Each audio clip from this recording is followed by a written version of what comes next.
Well, friends, if you have not seen the last video, it's where we are right now, Gingerman Raceway for Grid Life. We're going to do a little sitting with Gittin with James to catch up with him. We've never done this with James, and he had no idea what he was getting into in this moment. I thought we're going to the shop or something. Yeah, we're going sit in. No, just a little catch up. I've done sitting with Gittin here and there. It's not like a constant thing, but every now and then we sit with friends and guests and just chat about stuff. Chat, yeah. So I want to start this off. I was thinking about this. We've known each other for a very long time. Since your first time coming to America. 2008. Right? Yeah. What was your first memory of us meeting? I just remember you in the Falcon Mustang. Yeah. At Red Bull event, and obviously watching all 2008 Red Bull. Yeah. Right? Watching all the videos that used to be out about FD back then, and your D1 success, and just like you were a personality, to me. I didn't know you, didn't know, anything personally, but just remember that car being super different, wild, and used to drive it hard. And so you came into that in 2008, but I feel like the first time I saw you drive in the U.S., was it Irwindale or Long Beach? So I drove at that event at 2008 in my own car, but I crashed out in top 32. Right. So that was the first time I saw you drive? Maybe. Yep. Depends if you saw me drive or not. No, but I remember, because I remember Darren McNamara, who was my teammate at the time. No, he wasn't even my teammate yet. But I knew Darren. He was driving his SR20 Corolla. No, at Red Bull he was in the Sky, I think. No, that would have been 2009. I'm pretty sure he was in the Sky in 2008. Really? Yeah. Okay, maybe I I'm just have to tripping. check. We can watch it. But anyway, I knew Darren, and he had spoke about you and told me about this kid that was unbelievable. Like, he had shown me videos of you. And so when you came to Red Bull, I remember having a preconceived notion of your skill level. Yeah, so I think when we really hung out and got to know each other was the following year, 2009. I went to Irwindale with Darren. So I flew with him. He said, let's just hang out for the weekend. But you didn't drive, right? I didn't drive. Okay. But got to meet you, the entire team. Yeah. And there was a whisper that maybe Falcon would give me a shot because Calvin was retiring in the S15 for the following year. So that ended up happening, and I came back for Long Beach in 2010. Got it. Drove Calvin's car, the S15. Yep. And we managed to finish top 8. In that first round. First round. And I won that event. You did. Yeah, you cleaned up that year. Yeah, that was my 2010 championship year, and that was my first and only win at Long Beach. I think was that year. You were a man on a mission. I was. Yeah. And did you run that whole season? I ran West Coast. Okay. Yeah. Okay. So I didn't do Seattle. I did Vegas, Sonoma, and Irwindale. Okay. All right. Yeah, so good times. Yeah, heck yeah. And then obviously between then and now, we've obviously been friendly friends. We actually spoke about what's going on the last 2 years with you driving with us in 2019 at Goodwood? 2020. Okay, 2020. Was, yeah, Speed Another Week. one of my championship years. Yeah. We're connecting in all those years. Yeah, at Speed Week, we had the Mach-E there. And then we were obviously talking about expanding the team. Yeah. And then talked about potentially making something happen with you. And you had expressed that you were interested to come back with Formula D, but it would only be under the right circumstance with the right team. Yeah. And you'd expressed that you would love that to be us, and I expressed that we'd love to have you. And it obviously about making it happen. Yeah, it took a couple years to make it happen. And so obviously last year was your first year with us, and a lot of new, obviously, and then Chelsea. Obviously, you coming in, I ran 4 rounds, Adam ran 4 rounds, Chelsea was lead driver. I'm going to start this thing up. She's warm. Yeah, it's getting hot in here in the hot seat. And so Chelsea was obviously lead driver, and now we are 24, Chelsea's retired. You're now lead driver with a rookie, Ben, on the team. And so I'm just curious, how you're feeling. Talk a little bit about last year and then evolve into this year where you're at and you're, how you're looking so comfy and leading the points? Yeah, so last year was like a really fun experience because there was so much new. So not only was it a new car, but it's a new team, it's new people, new teammates, and none of us ever worked together before. So it was like, okay, let's go to Long Beach. Your car will be finished for Long Beach. Obey traffic laws, be alert, and use voice commands while driving. Exactly. Safety, yeah. So there was a hell of a lot of new, you know, but as soon as we all started working together. The first time you drove your car was the day before media day. That's when it was finished. Yeah. So because you we came went to out Willow. and tested in Adam's car. Tested in Adam's car. At VIR. Yeah. Left-hand drive. Yeah. Like and then 4 you speed. didn't see your car. You saw photos, obviously, of the build. And then, we went and tested. Willow was after media day, wasn't it? No, it was just before media day. Okay, so we went to media day, or went to Willow. And then we had media media day, okay. and then we had the event. Okay. But welcome. Welcome. There's a seat. Drive that car. Show us what you got. Yeah. But and you did. No, it was good. It was good. It was a really fun experience. Obviously, a lot to take in. Looking back at it. But when you're in that moment, you just deal with it, you know. Sure. You just, okay, this is it. Let's make it happen. Yeah. So Long Beach started off great, to be honest. Qualified second there, and got knocked out to Asbo in top 8. Yeah. And it was a pretty close battle. Yeah, your first round. But I love Long Beach, so that's a great place to start in any car for me, I think. So it was, it just clicks with me. It's my kind of style, like all the walls, the technicality of the track, and having good experiences there in the past is a positive too. Yeah. So that was kind of it. We moved on, and we had up and down finishes throughout the year. I had a fourth, I had 2/3, so 2 podiums, and we were, I think, 5th in the points at the end of the season. Yeah. But it was a good season. We learned a lot about the car, and we learned a lot about setup and things that, if I had more input and time, because last year was so busy running 3 cars that there wasn't much time to make any changes between events. Yeah. So we were making small changes, but I feel like going into this season, we had the time to really try some new things. And getting in this year's car, obviously we had the big crash at Urbandale. Yeah, and you learned that our cars can go upside down, and and they're strong. And you have a team that can fix it in no time. Yeah, and you also learned that you can get on the podium with one hand in Formula Drift, which I thought was pretty impressive. I don't want to do that again. Yeah, that was a serious challenge. It was. I remember like the combos that night, and we were from a team side. We're like, look, man, this is all your decision. Because we didn't know what was wrong. No. We just knew. I was like, I'm in pain. Yeah. Something is not right. We didn't know what was wrong, and when I slept in it and I woke up the next morning and it was after swelling up, and Becky looked at it and she said, you're not driving that car. And I'm like, let's just go to the track. At this point, practice was already happening when I was in the hotel room. So everyone was doing their practice. I got to the track late, I was walking around in a sling, feeling the pain, and lots of people were telling me, oh, don't drive. You said to me, it's your call. You do what you feel you can do.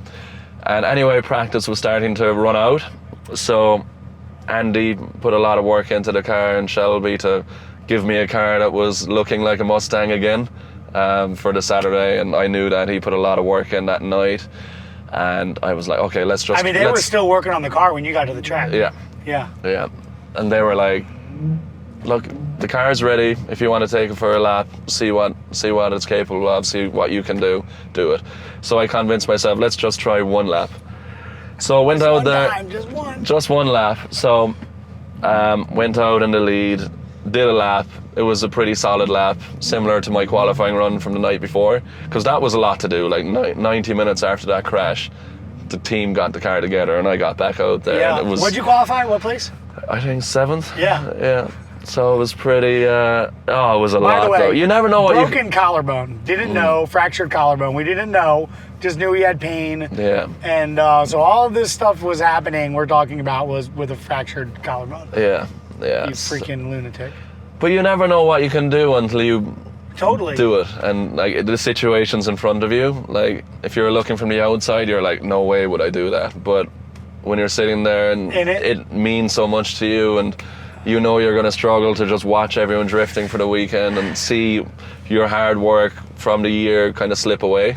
I know, you know, what's the difference between 5th to 8th in the championship or 5th to 12th, but you know, it adds up. Sure. And it's just nice to try to push where you can. And we did it, and we kind of took it one battle at a time, and we finished third. So it was wild. Did but the it was a pain get lot. worse as you went on, or did it just go away as the adrenaline started pumping? It was, so before every run, before I got into the burnout box, I was sitting in the car thinking, why am I doing this? Like if I crash again, I'm gonna be in, I don't know what kind of pain. My arm's gonna fall off. Yeah, like I knew something was bad, but as soon as it was in the burnout box and just going for it, I wasn't thinking about anything else. Just push hard, you know, try not to crash, and chase hard. Yeah. And that got us to third place that night. And unbelievable. It was we won locked in the championship, got manufacturers. third, and that really, frankly, started the momentum of your podium streak in this moment. Yeah. Right? Yeah, Come into Manufacturers Cup for Ford and Mustang. It was a great end to a wild season. Yeah. So I was pumped on it. Obviously, I wasn't feeling great. Yeah. I had like 2.5 months before I could drive again. So that kind of sucked over the off season. But as soon as I got back in the car again, I was like fully motivated, like ready to push hard. And you know, we got in this year's car that you built back at the shop, and it's sick. Yeah, so I feel a lot more comfortable. We built a new car. So the last car was kind of our standard chassis with our standard cage, and we thought it was going to work, but it was actually a bit tight for James, and we weren't comfortable with the head to the bar, and then the seats that we had, the Recaros we had, were not perfect fit for him. So we ended up getting you a new Recaro, building a whole new chassis around basically your other cars. Yeah. As far as the cage and everything, so just made something a bit more comfy. Yeah, for you. as soon as I sat in the car, I felt like, okay, now everything feels like it's in the right position. I'm not driving it like this. I'm like more relaxed and better view, way more comfortable in the seat. Yeah, that's like that's huge for a driver. Yeah. Just in general, like the comfort, you know, and obviously feeling safe is another thing. And yeah, you know, because I don't feel it was unsafe, but I definitely, you know, we don't like obviously heads being able to hit things, and so anyway, we got you in a better car, and we showed up, or a revised car, I should say. We retired the Matt Field chassis for now. I don't say that to be negative against Matt Field. We all go a little extra and practice sometimes, and things happen. it happened. It was so unlucky what happened. Yeah. Like for my rear tire to climb over his front tire and flip my car. Right. Like, that was unlucky. Yeah. Because if my rear tire was just along his door, nothing would have happened. I would have just smashed off the wall like a normal Irwindale crash. But it was the perfect storm. Yeah. So it was unlucky. So fast forward to Long Beach. We didn't do. Did we get you a test? Yes, we got a test. Yeah, we got a test. Yeah, we got a test. Yeah, we did a 2-day test this year. So already, you know, obviously Ben being new and then James having a new car, we made the investment for a 2-day test a couple weeks before Long Beach. Yep. Everybody left very happy. Your car was a bit heavier than we like, so we agreed at that test to move some weight around. So going into Long Beach, we kind of knew we were a bit heavier, but we had moved some weight around. You were happy with the car, and you were absolutely crushing it on media day. I mean, 100-point runs. And then the last lap, one more, the car goes up in flames. Scary shit. Scary shit. That is an understatement. Yeah. So, yeah. What do you remember about that? Aside from the action, like when the car all said and done, flames are out, we're back at grid, everybody's looking at the car. Were you like, round one, I'm not running? Like, this is crazy. It really started to sink in that maybe this isn't the year for a championship if it's starting off like this. And, you know, obviously all the top drivers were all trying to push for that number one spot every single event. And Yeah. that's, you know, if you're off to a bad start, it's often hard to catch up. Yeah. But, yeah, you even said it to me. You were like, maybe we just get your demo car. You said it was ready. Maybe get that shipped across the country, and will I drive that for the weekend? And I'm like, oh, man. Like, Well, then they don't have the grip, and and they don't have the power. yeah. But if anywhere that car could be competitive, it would be Long Beach. Yeah. But it still wasn't ideal left-hand drive. I mean, we're just giving him, you know, again, one arm behind his back effectively. Yeah, but I was ready for whatever, but I was praying that, you know, Yeah. the team could manage to some way bring this car back to life. Yeah. Like Ray was looking at it at the start, and it was the first time I feel like I've kind of seen him defeat it. Me too. Looking at it, and it's like, man, everything is wrecked. Everything under the hood was trash. Yeah, I mean, he's like, there's a week of wiring Yeah. that needs to be done. Yeah. And I'm like, well, how many people do we have to do wiring? Yeah. I'm thinking in my mind, I'm like, 40 hours. yeah. Vaughn was looking at the positives straight away, like, how can we make it happen? Okay, we're in a good location. I said, Deane is going to give us the shot. Yeah, thank you, so, Deane. yeah, shout out to him. And yeah, we just all came together, loads of people from around the industry, and just started working on it and see how far we could take it. Yeah. And Yeah, and we did it. Yeah. Our team made magic. And I remember I was like, I left there Thursday morning, right? Fire happened Tuesday. We got there Tuesday night. Car was stripped Tuesday night. Wednesday, we're all there, ordering parts, doing this. You're cutting windows. Like, it was a full team effort. Full You know, effort. I was on a full 2-day shoot, but I was, you know, in between shoots, making calls. And I remember being there Thursday after my shoot. And I was like, we're getting this done. Like, Yeah. this is going to be done. And I was like, James, you're going to have a car Friday morning. And sure enough, we showed up Friday morning, Oh, and man. the car was there. looking like a mean machine. Oh, yeah. Yeah, we had to make some compromises with delivery, but it was very cool. The fire. And, Yeah, the burn up the doors, and like, it was wild. And I remember seeing it that morning, and I just couldn't believe it. And it looked so aggressive. So like, new motor, but the whole engine bay is burned to a crisp. Yeah. You know, new loom, all new parts bolted on, but you knew this chassis was already through a war before it even started to compete. Yeah. And I jumped in the car for the first run, and I remember same kind of situation as Irwindale, like, what's going to happen? You know, this is a fresh motor on the old tune, like, what caused, you know, you have all these questions Sure. going through your mind. And because we still didn't really know what happened, because Yeah. everything was so bad. The forensics Yeah. were like impossible to find. hard We had to a couple diagnose. assumptions of a failed line or a failed fuel pressure regulator, or sensor, but we still don't know to this day really what happened. yeah, Just it that just a whole happened lot of fast. stuff got melted Yeah. rapidly.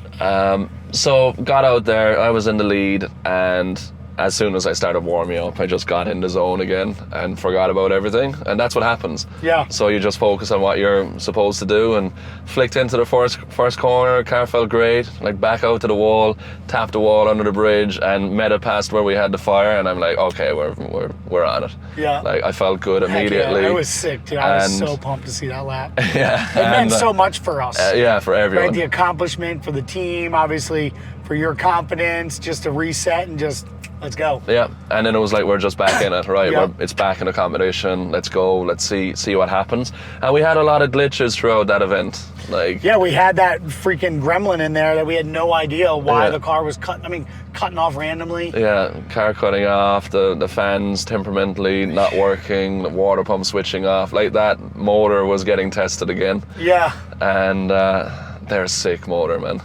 they are. My God. They're nasty. Yeah. But we managed to get the win there, and that, to me, just, it was the most emotional win I think I ever had, because the challenges that we all had to push through, not just me as a driver, but everyone on that team, everyone involved. Yeah, just the ups and downs of the weekend. You Yeah. know what I mean? And like, also getting there, like, the team had been just thrashing Pushed. to get everything ready, and obviously things that we're working on with organization and structure and things like that. But it was a shit show coming into Long Beach, and not the type of team that we like to be. And you know, perhaps some of that even led to the fault reason why the fire happened. Yeah. You know. Yeah. But thankfully no one got hurt, and it was just a massive effort and massive learning experience. But in the end, just something to look back at and be like extremely proud of. Yeah. Right. Yeah. And then you know, and so obviously we have a documentary for those of you that don't know. Impossible is what we call it, but it's to scratch out the I am, and it's possible. And it just, I think, a representation of, like, with passion, the right people, the commitment, and just the will that anything's possible. And it's like so cliched, but we proved it again. Yeah. You know. Just don't give up, no matter how hard it seems. Yeah. Because it would be easy to give up there and say, "Oh, look." Yeah, we're done. Yeah. Yeah. No, not RTR, baby. Yeah, no, it was amazing. So that kind of set up the right momentum. You know, coming back from that made the small issues you have with a car seem really simple.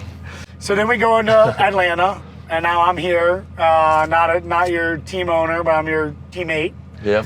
And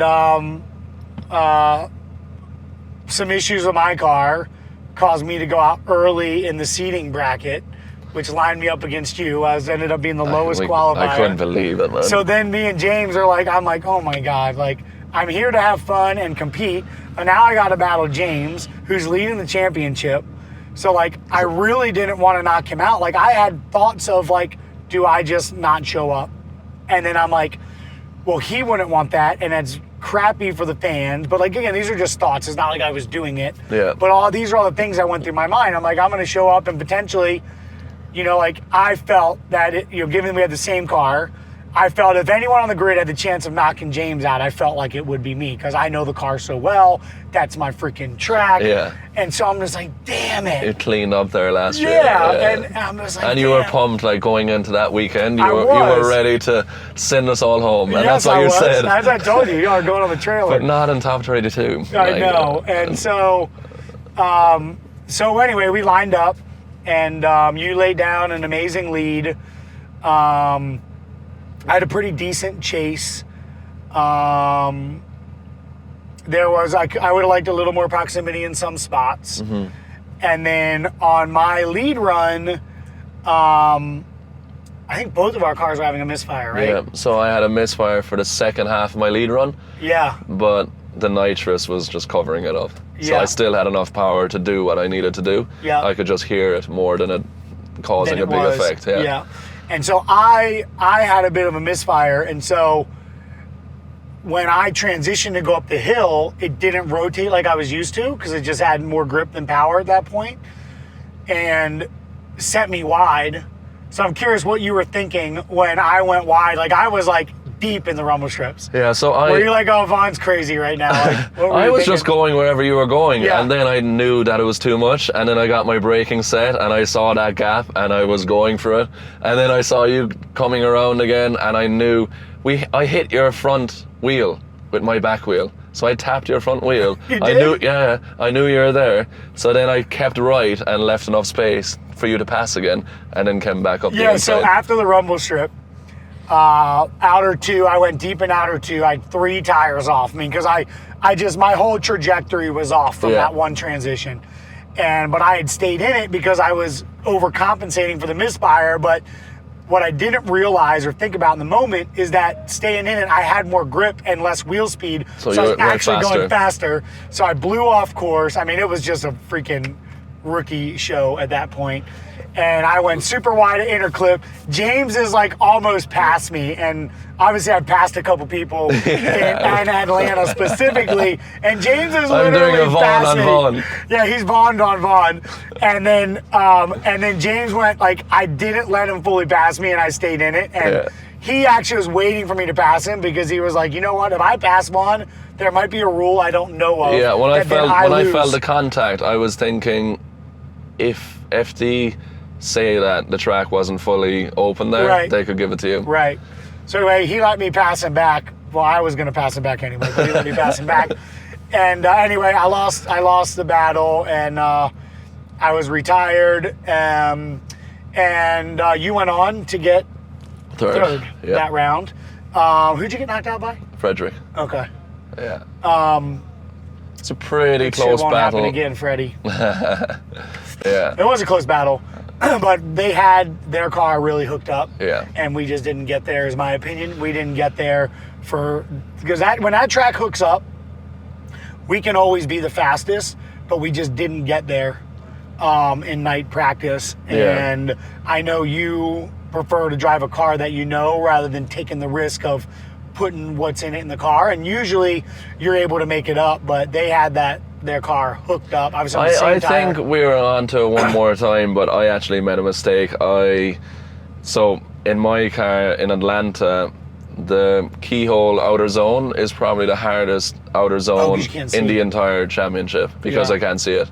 So I came up there, I checked up a bit too much, and I didn't get a tire into the box. Yeah. So that's right in front of the judges, and Yeah. that everything else was really, really good. But I think that was the main reason it didn't go one more time. Yeah. Yeah, and in general, for me, in hindsight, like that round, when I went there, it was to go and like kick ass as a driver. Yeah. But now in hindsight, for me, it was really to learn some realities of what we have going on in the team and some of the changes and adjustments that need to be made to be better. Yeah.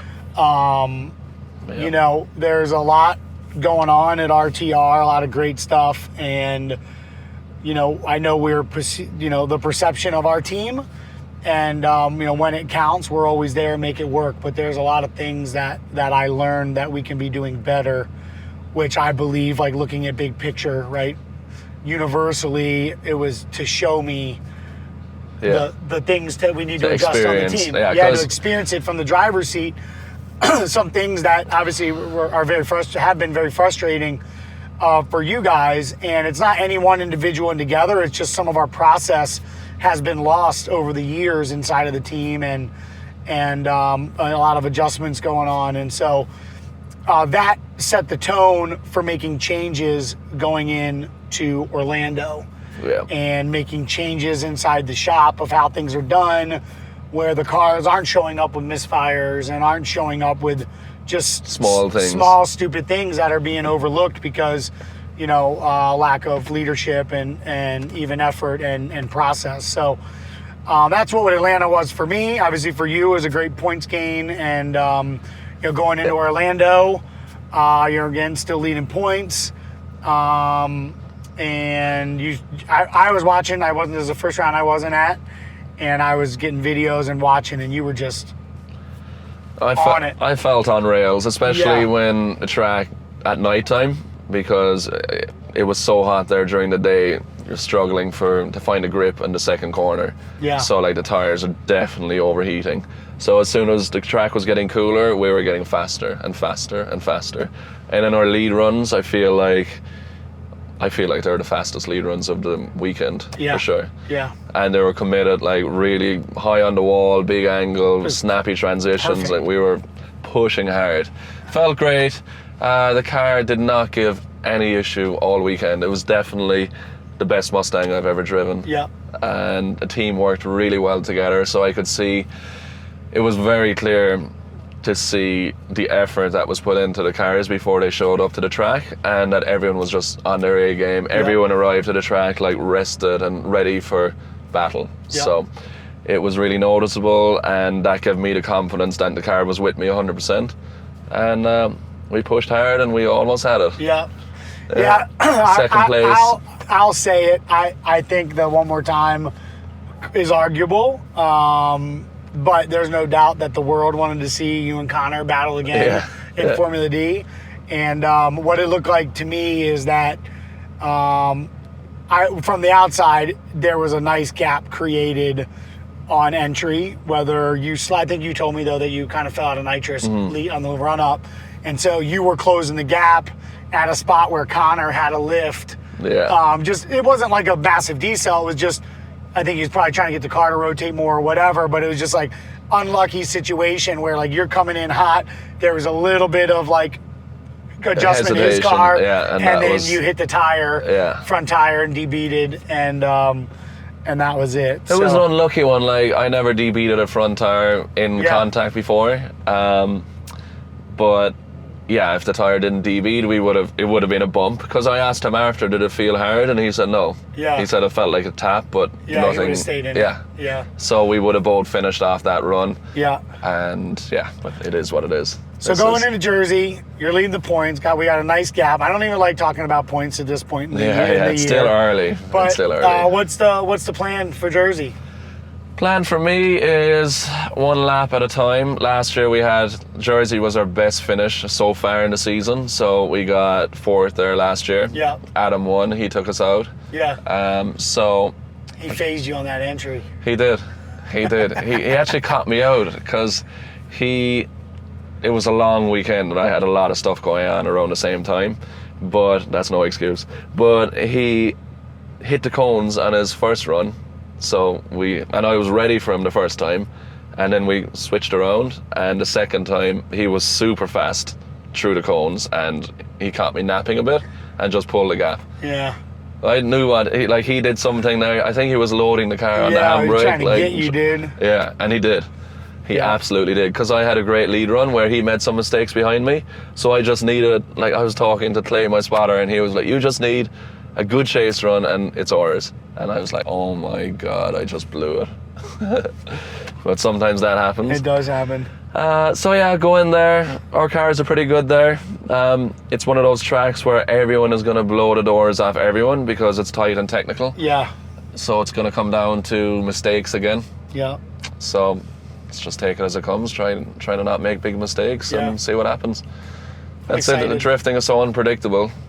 You know? Yeah. And I think the longer you do it, the more unpredictable it is. Yeah, just when you think you know. Yeah, something surprises you. But let's just keep enjoying it. Like, I'm enjoying this year, and weirdly, the challenges, when you look back at the challenges, like my favorite event last year was Irwindale, even though I was broke up for 2.5 months after it. I still look back at that as my favorite because those are the moments, dude. Yeah. The journeys of those moments, like when stuff goes too easy and it just is like, oh well, we won again. Yeah. And there's no battle, and like it's like the shit shows are rewarding at some level, you know, because you have to fight through it. You have to buckle. Not as if drifting isn't hard enough to fight through the mental game and all of that, but I'm loving the battles too, though. Like everyone it feels like stepped it up again. Oh yeah. You can see the driving level is nuts this year. It is nuts this year. You can see all the kids that are playing on the sims and the time that they're putting into it before coming to a track. You can see their timing is on it,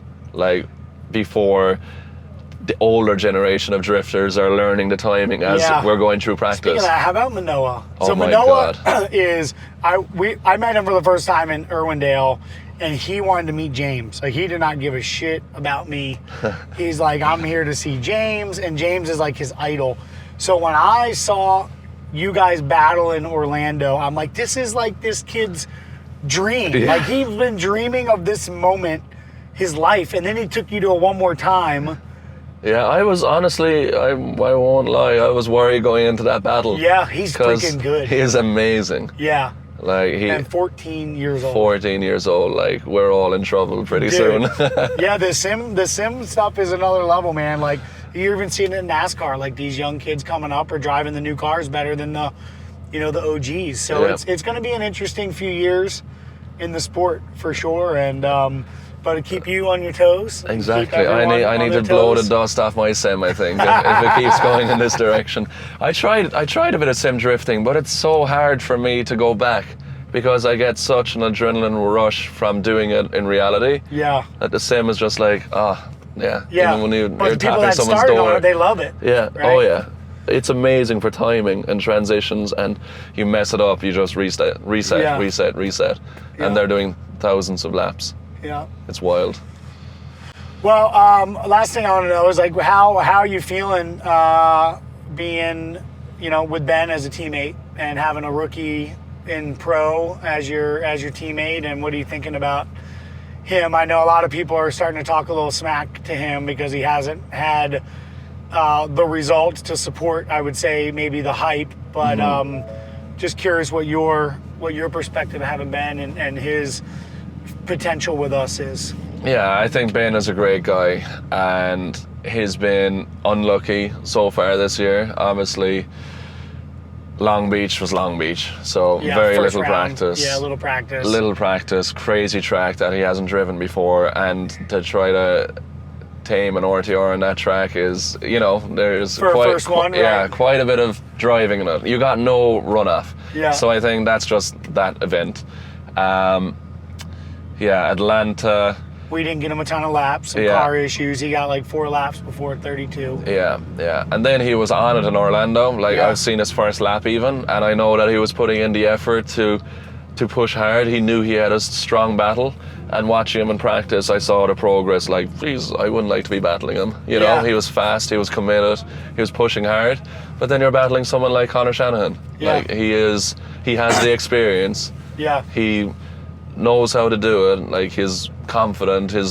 He wants to come here to try to, do as well as he can. Yeah. And it was a big battle to start with. So I think that it was obviously his first event, also driving in. It was starting to get dark. Conditions are changing a bit, and it's just a lot of pressure. You know what I mean? It's a lot of pressure. It's a very different jump, pro spec to pro. Yeah, right? And especially jumping in a Mustang, because they have a different way of driving to what he'd be used to. Yeah. So it's a lot to learn with not so many laps to learn it. Yeah. But I know that as soon as he gets into the main show, there's going to be such a monkey off his back that the rest will come a lot easier. Yeah. And it's going to come. Yeah. He's been unlucky with some draws, and it's going to come. Because what I love about Ben and his character is, my God, as soon as it went wrong for him, he was able to get it out, apologize to the team, even though he doesn't need to do that. Yeah. He's very gracious, and he's just full on supporting us, full on supporting me, and to do that and to have that hype. I saw him every single run I was doing in Orlando. He was standing in the RTR tent as I was warming my tires. He was jumping, jumping around, hyped up. Yeah, to be able to put yourself, your sadness of yourself being knocked out aside, and that be shows a a full lot about his character. I agree. And a lot of drivers could not do that. I agree. Yeah, So, he's an amazing dude, and I, like you, see a lot in him from behind the wheel, and I think what he's being tested with is actually the greatest way to learn. Yeah. He ate the wall in Long Beach. That's done. He doesn't have to worry about that again. He knows what that's like. Yeah. Right? And he got right back in the car and learned from it. Killed it. Yeah. And then, the throttle cable broke. And he was crushing it. And he was going to beat Freddie in that one. Yeah. And so I think I agree with you. Unlucky. But I think he's just being tested. His character, his passion, but the learning now that he has. So I think going into New Jersey, we're going to see some massive stuff, and it's enabled us to see some of his holes, and we've already been working on his focus and things he can do to when the butterflies come, how to deal with that and the negative self-talk and all these things. He has big shoes to fill jumping in that car too. Sure. Like Chelsea's championship car. Sure. It's a serious. It's a lot. Yeah, it's a serious. But I know when it comes, it's gonna come, and he's gonna, kill it. Yeah, I love seeing you guys together. You guys get on really well, and he obviously looks up very much to you, and so I'm pumped though. I'm really pumped with what we've got going on. I'm really proud of you and what you've been able to achieve so far this year, and I love watching you drive our cars. It's sick. They're wild to drive, man. It's been fun. It's very clear. Oh, that's James Deane driving our Mustang. You've adapted your style, but really pushed the car to the limits. Big angle, super aggressive, and I really enjoy watching it. Thank you, man. It's a pleasure. So I'm excited for the rest of the year, and excited to watch you kick some ass in Jersey. No pressure. And then I'll look forward to coming back to Irwindale and kicking your ass. You're not on top 32. Oh my God, yeah. No, good times, man. Yeah. Thank you for everything, and Heck yeah, bro. keep Appreciate on. you, man. Thank you to the fans that keep coming out and supporting the sport. That's why we all keep doing it. Yeah. Absolutely. It's amazing to see the passion and the energy, and the sport is in an unbelievable golden era right now, beyond what I ever envisioned. I knew it was going to be big, but it's huge. And the amount of opportunity, we were talking about the other day, like the amount of opportunity in the space, the amount of businesses that are growing up, and the amount of families that are being supported off of drifting, it's just amazing. Yeah, it's sick. Let's keep it going. Keep it going, friends. We will see you all on the next one. Thank you. Sweet. Thank Thanks, you. bro. No problem. Appreciate it. Thanks for getting that aircon going. Yeah, you got it. What's up, y'all? We're just having a little chat.